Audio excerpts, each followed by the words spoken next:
So. Thank you, sir. Thank you. Oh, thank you. My name is Jeff DeGraffen Reed. I'm a partner with the Folsom Siefken firm here in town, and I've been asked to come in today and share with you why my wife Kelly and I support scouting. What wasn't shared with me was that I was going to have to follow Dr. Larry and Lydia and Nate and this fantastic lineup that we've had today. So Dr. Larry, thank you very much for those comments, for bringing this full circle and telling us that there are great health benefits from scouting that we might not all see. Lydia talked about mental health. Lydia said something that struck me. We all need help from time to time, and that is why we live in a community. That's powerful. Aaron Bastion talked about citizenship, community, values, family. Those things are important. They're important to us. Mark, did we have our photo of our Philmont experience? There we go. You've heard a lot of people talk about Philmont Scout Ranch this morning. It's a special place.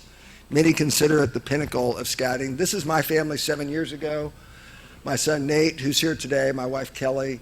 This is this really happy-looking young fellow in the front. Is our son Pierce, who's a junior at Wichita State now. Hopefully he's in class right now. And hopefully he's happier. I think my friend Damon Young took this photo. This was taken at the Tooth of Time at Philmont on a 12-day trek that was life-changing, but not my first experience with scouting. I scouted as a boy in this council. In fact, in the same troop that my boys scouted in, Troop 487 in Sedgwick, and we both had great scouting experiences. Mine was a little different from theirs, so but there were some similarities. We both went on campouts. We both burned the eggs on campouts. Did anybody here burn the eggs, or burn the pancakes, or leave food in your tent and a raccoon chewed through it? Right? Show of hands. Experience in that? Yeah. Lots of people in the room. That's what we remember, right? That's what we remember about these scouting experiences. We remember burning the eggs. And I want every kid in our communities to have a chance to burn the eggs. Okay? And we're going to talk a little bit about what burning the eggs means. But back to this motley crew. Went camping, burned the eggs. My brother and I went to Quivira Scout Ranch several times for summer camp. My sons did too. They also went to Philmont several times. They went to the Florida Sea Base in the Florida Keys several times. 2 national jamborees, trips to Washington, D.C., Mount Rushmore, right? They had a different experience in scouting than I did. They were both great, by the way.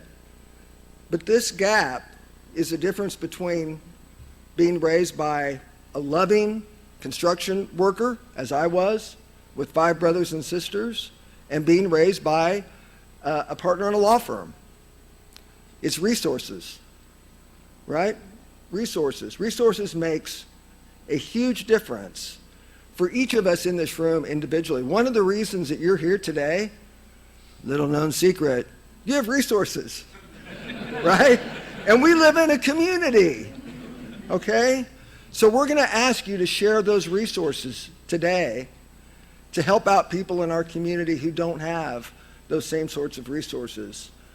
Lori Milroy is sitting over here. She helped start our bilingual pack. I got the honor of instructing Lori in some advanced leadership training a number of years ago.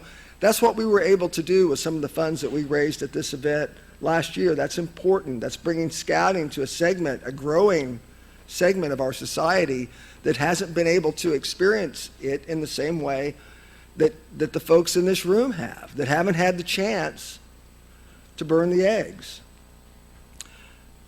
And when I say burn the eggs, well, let me take one step back. Scouting is expensive, okay? Starting next year, just for a kid to get into the door of the tent, it's going to cost them $200. And that's before they've had an opportunity to buy a uniform and pay for campouts. Scouting is expensive. Kevin's going to come up later and describe a little bit about what your gifts to scouting can help cover for these young people. But scouting is expensive, and it's becoming more so. Our scout budget in the last 20 years in this council has not changed materially, but we only have about half as many employees as we did 20 years ago. I can't tell you that if someone put their hand up today and said, I'm going to give you $20 million, we'd take it, okay? But I can't tell you that we can deliver scouting to every single young person in this community who needs it, but we can make a big difference, and we can bring it to a lot more. Because the people who aren't in this picture are 95% of the youth eligible for scouting. They're not involved in scouting. We've seen wonderful examples today of the youth who are, and they're great. But we need to reach, because we're a community, we need to reach those kids who aren't being reached today. Every scout, every kid should have the opportunity to burn the eggs. And so what does that mean? And so I spend a lot of time training adults in scouting. And some of you may remember this, some of you may not, but the process to burn the eggs actually starts years before we destroy the eggs, okay? It starts out in Cub Scouts, and in Cub Scouts the adults lead, and they teach young people about citizenship, and they teach them camping skills, and they teach them how to get along with each other, and they teach them how to get along in their family, and they teach them how to get along with people in their unit who may not look like them. So Cub Scouting, all the way up to the ripe old age of 11, is adult-led. At the age of 11, we employ something in scouting called the patrol method. And the patrol method means that it is no longer adult-led.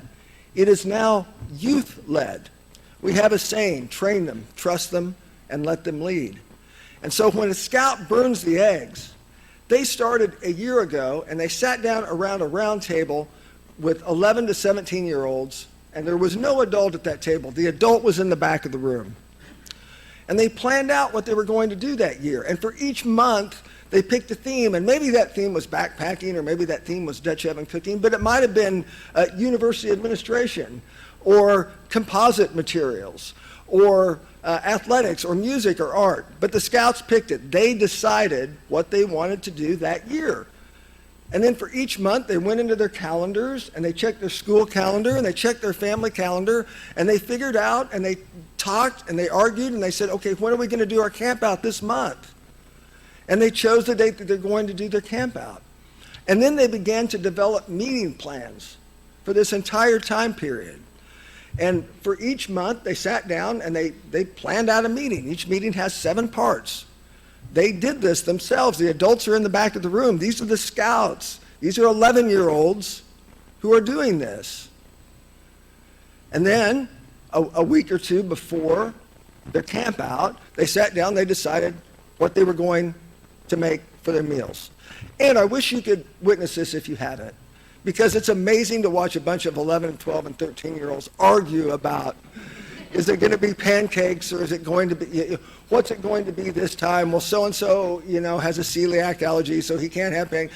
They have, it's fun to watch. But what we're doing is watching. We're not making the recipes for them. So they figure out what they want, and then they they figure out what they need to make that. They have their recipe, and then they have a budget, and they have $4 per meal, probably, and they go to Walmart or Dillon's, or sorry if there are any locally owned grocers in the room who I just offended, but they go buy it themselves. They work within their budget, and they go and they buy this food, and then they figure out how to safely transport it to the camp out.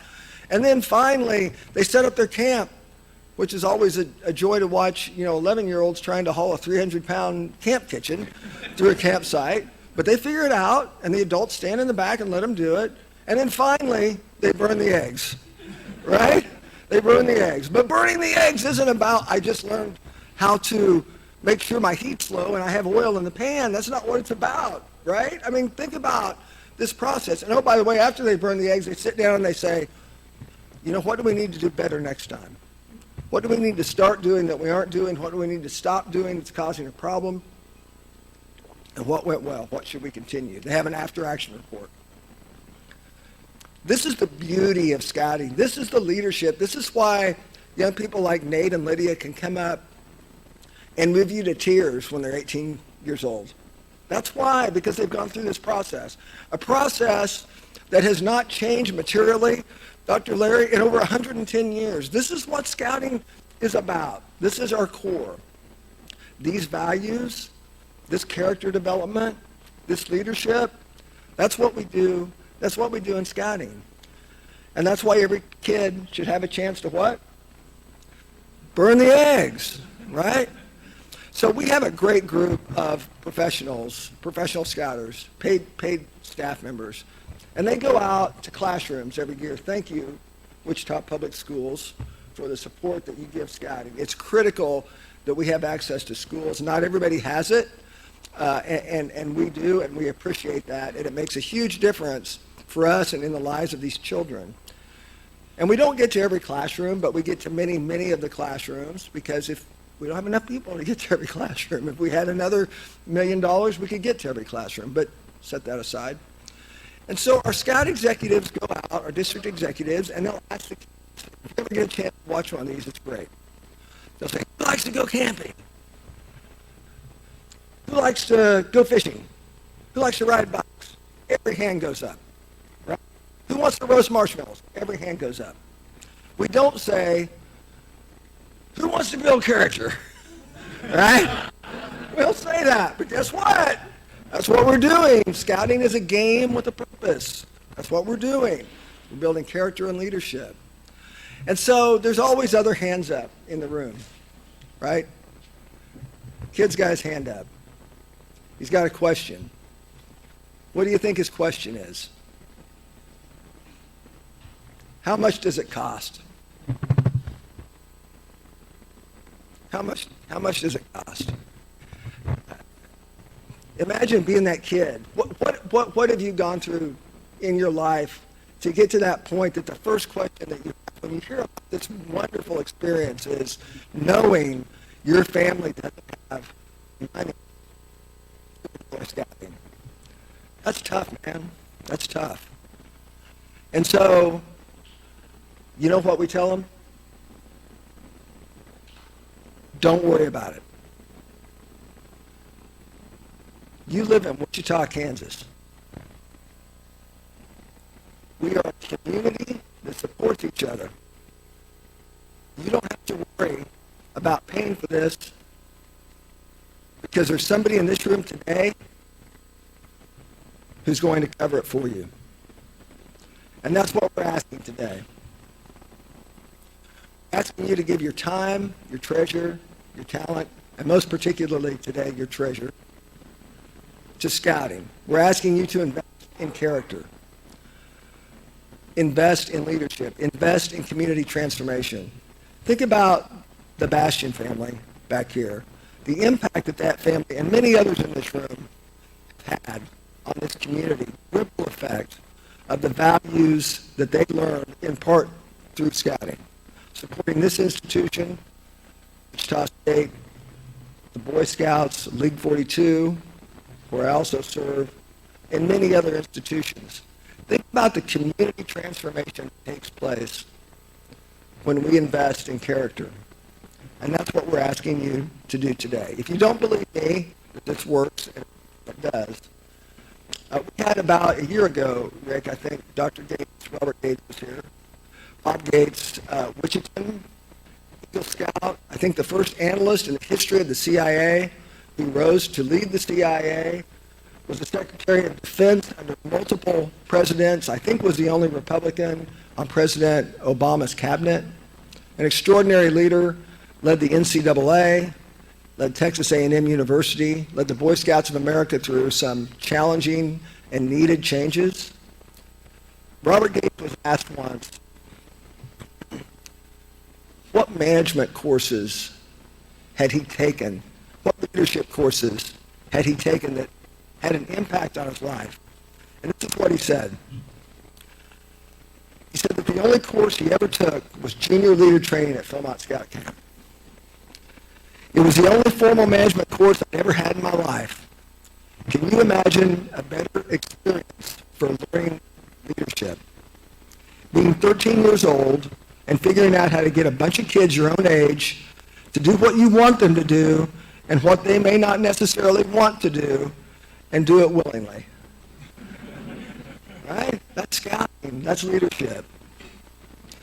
And if you don't believe Bob Gates and you don't believe me, and you can't see it in the kids, the young people that we get here today, several years ago, Tufts University in Philadelphia conducted a study, a 3-year study, where they followed scouts and non-scouts and measured them in key components. What they discovered was scouts versus non-scouts, and scouts who were more engaged in the program, which your resources help to keep scouts engaged in the program, were rated higher in cheerfulness, helpfulness, obedience, kindness, hopefulness, and trustworthiness. Those are pretty important elements. So I want to invite Kevin. Mess with an attorney. I don't know. I don't actually mess with an attorney. I don't actually have the auctioneering and skills that Charlie does. So this is going to be all you, my friend. I'm on it. And let me just say before I hand it off, if you want to invest your time and your talent, come talk to me, because I'm the nominations chair for Quivira Council, and if you want to give time, by golly, I'll find some place where you can give time. But now we're going to talk about treasure. So guys, take it away.